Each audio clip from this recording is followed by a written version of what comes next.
Hello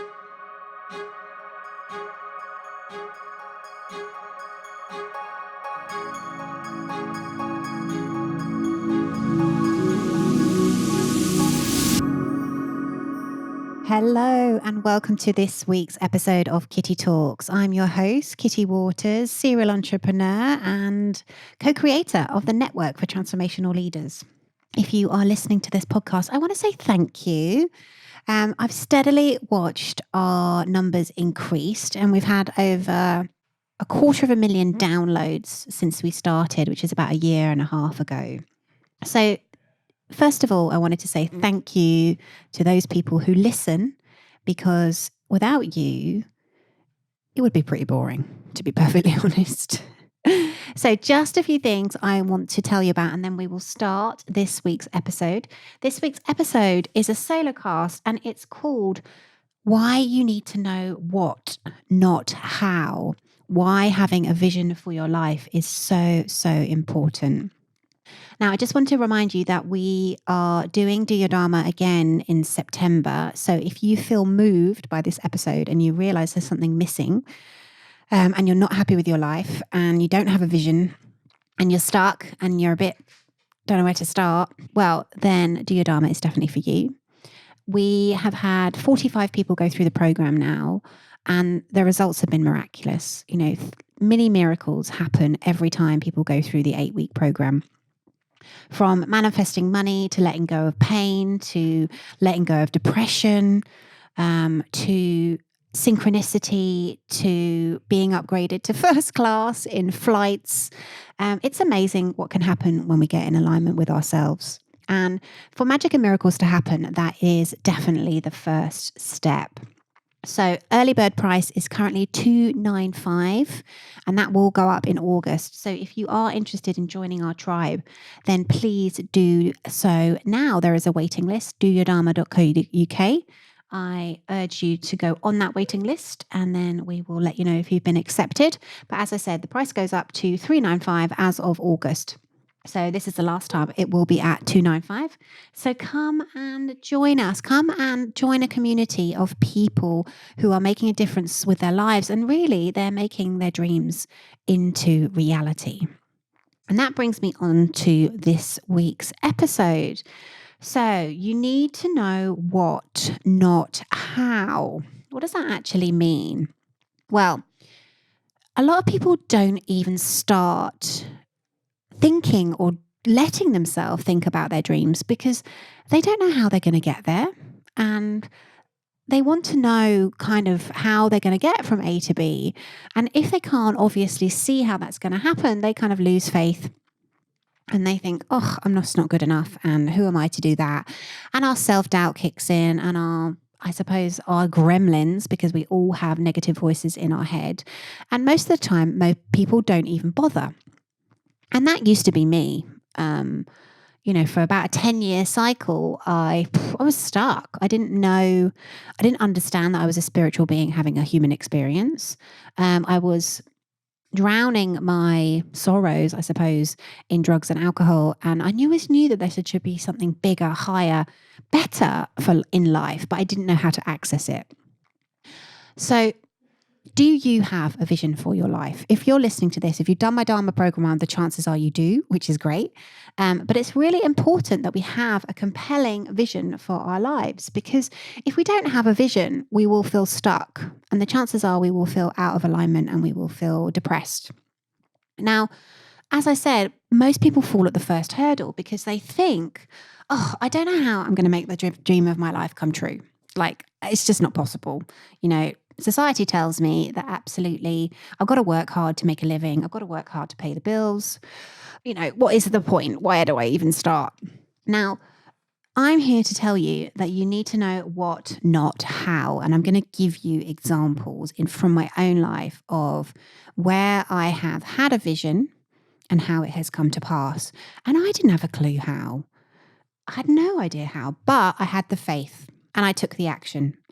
And when we have those two things, aligned action, then things can come to fruition. So I am just back. If you follow me, you know that I am a co-creator of an organization called the Network for Transformational Leaders. I've been running transformational organizations for the last 7 years. I was a co-founder of ATL Europe before the Network. And once upon a time, the Network was just a dream. It literally was a dream. My story around the Network was when I was coming out of what I call my messy years, I'd woken up, I'd had my spiritual awakening. I knew and I really felt that we were all here to make a difference. And actually, we all have our own way of contributing to the planet and making a difference on the planet.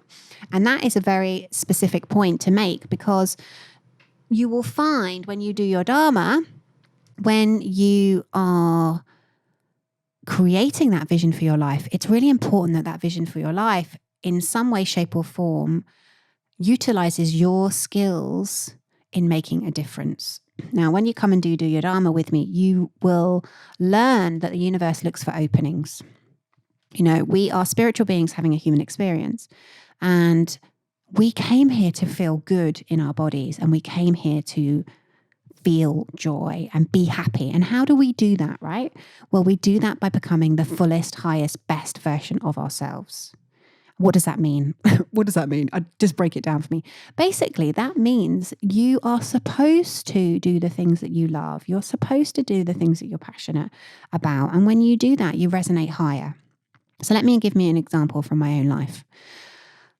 Once I'd gone through this epiphany that I understood that actually I'm supposed to do what I want to do. I don't have to do what society tells me I'm supposed to do. I don't have to get a job, or I don't have to do these things because that's, what I think I should do. Actually, I can do anything I want.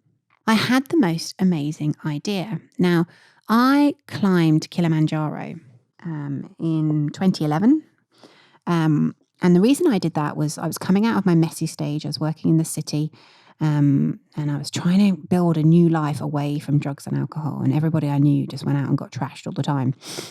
And that was my reality. And of course, I knew I needed to shift who I hung around with. So I joined a personal development group called the Yes Group in London, and started to mix with and find people that didn't necessarily just drink all the time. And this group organised a trip to Kilimanjaro. And I thought, great, what better thing to do? Because it's a mountain. It's pretty bloody scary, and I have to take it really seriously. And I have to train, because otherwise I'll die. Literally it was that serious. So I knew it would force me into not going out all the time.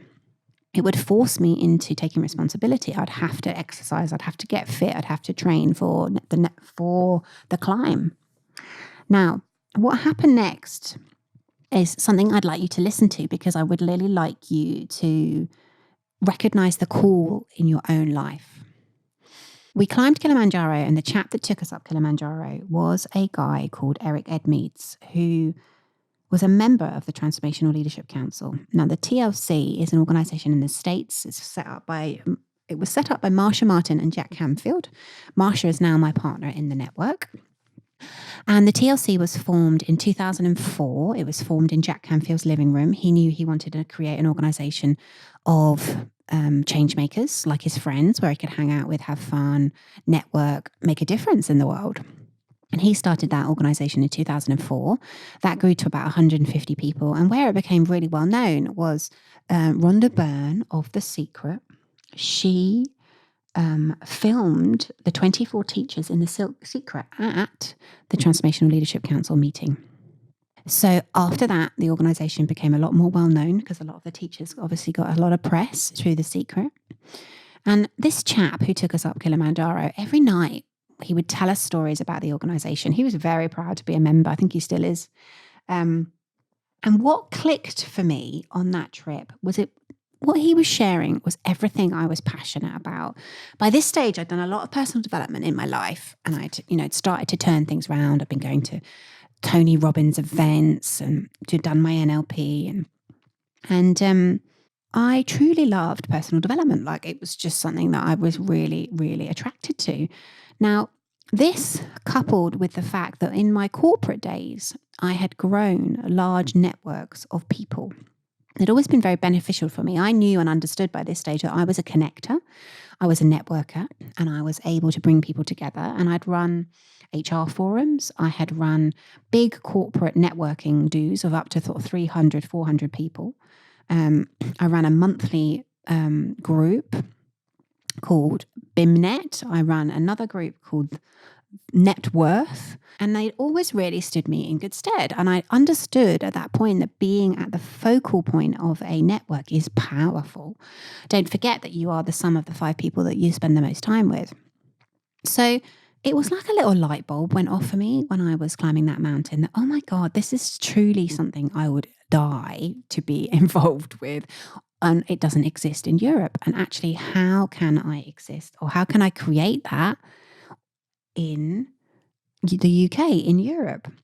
Now, you have to remember that I was just, at this stage, who was I? I was nobody. Like that. I know that sounds really great, ridiculous thing to say, but this is the type of thought that goes through our head. Who am I to do that? And I remember, who am I to do that? But I could not get this idea out of my head. I was really fixated on it, and it just seemed perfect. It was truly everything that I loved.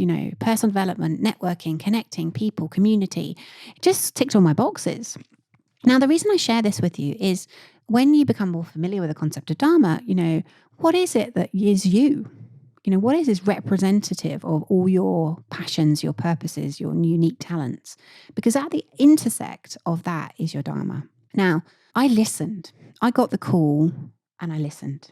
And I didn't know how it was going to happen, but I knew what I wanted to happen.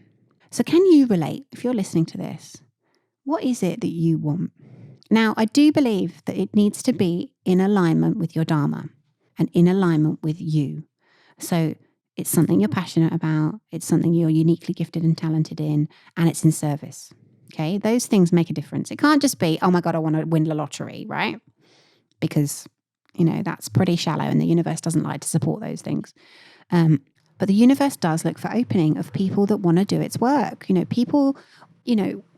People who realize, and the world is waking up to this at the moment, actually. The more people we wake up to this factor, the better the world will become.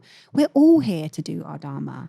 We're all here to make a difference. And actually, that's how we are going to make a difference on the planet. We are at a critical point in humanity's existence. The planet is dying. The more people we wake up to this, and the quicker we do so, the better. And when you do it, the flip side of taking a risk, of getting out your comfort zone, because it's not easy, I can tell you that. But the flip side is you create the most miraculous, amazing life. You really do. And you understand that you are the focal point of that. When you take responsibility and you start to take aligned action, the universe kind of falls in behind you and helps you and guides you. And you're in the slipstream of universal energy. And consequently, synchronicity comes. Now, this is what we do in Do Your Dharma. We get you clear on that intersection. So if you're listening to this and you don't know, then don't worry, there is support available for you. But your plan or your idea is to know what you want, but not how. So I knew I wanted to set up this organization in Europe. How that was going to happen, I had no idea. But that didn't stop me.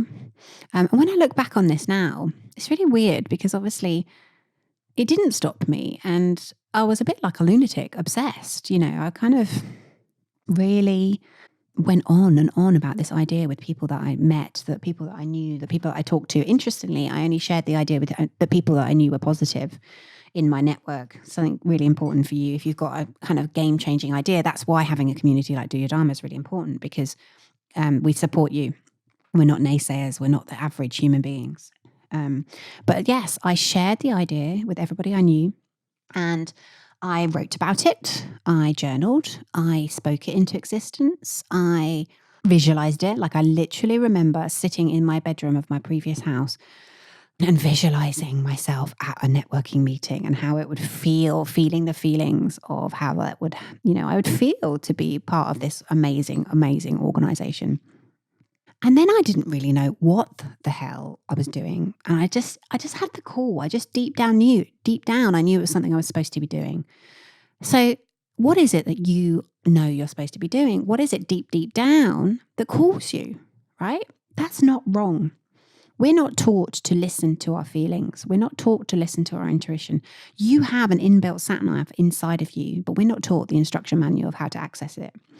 But for once I listened, this call was so strong in myself that I really decided that I had to follow it. And so this went on for probably, I can't even tell you how long. I think I climbed Kilimanjaro in the January.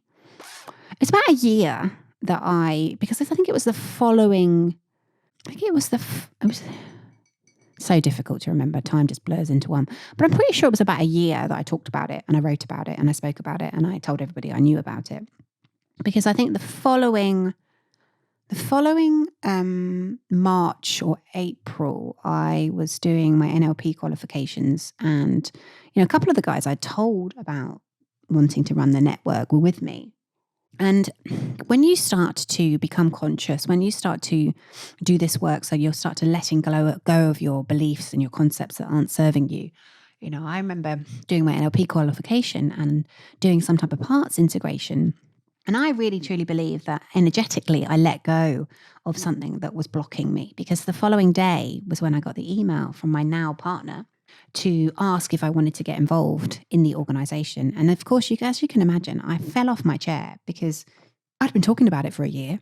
I'd been writing about it. I'd been dreaming about it. And I have to say that it was intermittent. And I think that's really important to say, because when we're creating, there is this formula, which is you set your intention, you give it attention. So that would be, intention was to create the network. Attention is to, obviously, the visualization, the writing, the talking, the speaking, and then no tension. You've heard me talk about this before, but it does work, because obviously if we're too attached to something, it can't come into our space. So it was intermittent when I was manifesting this. And of course, this email came in and I could have fallen off my chair, because that was exactly what I wanted. And then it probably took another 3 months for me to have the meeting with the lady that I set up the organization with. So don't be despondent if what you want doesn't come automatically or quickly, because maybe the universe is testing you. Maybe the universe is really seeing if this is what you want, and you have to prove to it that you really do want it. And then the other thing I would say is, even when you get what you want, it's not necessarily going to be the easy. The first kind of 5 years, I loved what I was doing and I loved what I was doing within it, but obviously it needed to evolve and needed to change. And now doing the network, we've just had the most amazing event up at Broughton Hall. We had 40 transformational leaders from 15 countries. It's like dreams coming to reality. Like, we did a masked ball on the Saturday night. So everyone got dressed up in black tie. We had a masked ball. We did Kaylee dancing, which I don't know if you've ever done, but oh my God, it's so fun. You learn how to dance and you're like flown around, and just so fun. And you do have to pinch yourself. Like, I do pinch myself now to think, wow, that was just an idea once, and now it is my reality and it is in my space. And I can give you many, many, many examples of things I have created and pulled into my life. So for you guys listening, you need to know what you want, not how it's going to come into existence. I shared recently on my Instagram a picture of my current engagement ring, or my engagement ring, but also a picture of an engagement ring I had on a vision board in 2012. And the similarity between them is uncanny. And my husband chose my engagement ring. I did not choose it. I had nothing to do with it. I didn't even know it was coming. But how even weird is that I put on a vision board a sort of certain style. Go and check out my Facebook page if you want to have a look at it. Actually, I'll probably put it in the notes of this podcast. But yeah, go and check out this picture, because again, it's just another example of how we are powerful creators, but we have been educated out of our magic. It's important that we are always listening to our infinite intelligence, which is our internal dialogue. And I was coaching a girl the other day, and she was saying, I know that I need to listen, but I'm so scared I don't know where to start. And I really hope she comes and joins Do Your Dharma, because it is somebody like that would really benefit. Because what also happens is, when we don't listen, is life almost falls apart. If we are disconnected to who we are and what we are supposed to be doing, and our spirit and our soul, and we're headed the wrong direction, but we're too scared to change direction. Good example for me would be when I was running the HR business, and I just deep down I didn't want to do it, but I was scared. I didn't know how else I was going to make money, and I was scared because I didn't know what else I could do. The universe autocorrects. So in that occasion, what it did was it basically broke that business partnership because it wasn't what I was supposed to be doing. You know, you hear about people being made redundant because they're going the wrong direction. You know, listen to your inner voice. Listen to how you are feeling. So if you're stuck, get help. That's what we're here for. And this is very much becoming the new way of thinking. Like when I look around now, I wish I had me 10 years ago, because I had to find all this stuff out the hard way. And you can fast track that now by joining our community. You can speed up how quickly it takes you to turn around your life. Like the guys who have been in doing Do Your Dharma in 6 months, you know, they've completely turned their lives up on their head, but in a good way. In a good way. So I want to thank you for listening.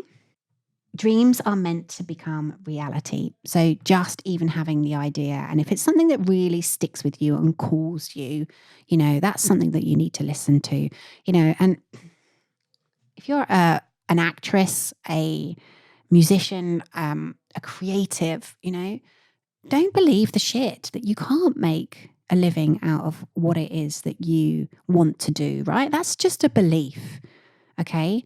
But unfortunately, if we believe something, we create it.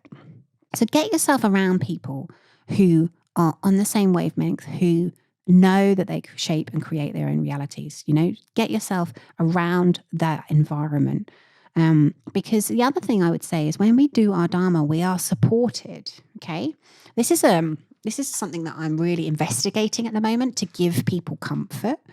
If you've listened to the 150 interviews I've done, you've seen that the people that are doing their Dharma make it work, you know. I remember interviewing Lewis Crathen, and he really basically said how stuff would always come in, money would always come in at the right last minute, and he started to lean into that and started to understand that. Now, what tends to happen when we do our Dharma is it doesn't necessarily look, or the support doesn't necessarily come in the way we want it to. Now, I've written a blog on this, or I'm just about to write a blog on this, how we're supported when we do our Dharma. So feel free to go over and read that, because that's the biggest fear that people have, is the fact that they won't have the money to do what they need to do. So beautiful people, come and say hello. If you're listening to this episode now and you've got something from it, come and tell me your vision for your life. You know, I'd love to know what it is that you are pulling in. Remember, know the what, not the how, but make sure it's in alignment with who you are and it's making a difference on the planet, and then it will be divinely supported. But come and connect, come and share with me. Please let me know you're listening to the podcast. So tag me. That would be amazing. Don't forget, we have our free Facebook community. Come find me on Instagram. Come say hello. Kitty_talks. Anything and everything is possible when we do our Dharma.